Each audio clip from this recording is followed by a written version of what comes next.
Прогнившие полы, сырость и плесень – извечные проблемы деревянного жилого фонда Якутска. Но, несмотря на это, жильцы дома номер 7 по улице Богатырева никак не могут добиться признания своего дома аварийным. В январе 2017 года этот дом убрали с программы капремонта по причине нецелесообразности проведения таких работ, так как износ конструктивных элементов дома свыше 70%. И сегодня жильцы вынуждены находиться в ужасных условиях. Ремонт ведут сами за свои деньги, но толку мало. Через некоторое время его как не бывало. Губинский округ вообще тут не смотрит. Вот тогда вода поднялась, у нас вода все время осенью, да?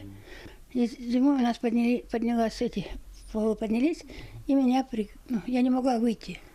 Меня 3 раза вытаскивали. Приходил плотник. Дверь, потом дверь. Я собралась, поехать мне надо было в больницу. Собралась. Закрывать дверь не могу. Я к таксисту: молодой человек, помогите мне, пожалуйста, закрыть дверь. Он: бабушка, ваша дверь-то упала. Вот эти шурупы, они все отгнили и упали. Хорошо, вот у соседки брат есть. Он нас полыном накрывает. Вы хоть дошли сейчас, правильно? А то у нас не зайдешь, все сгнившее было, все.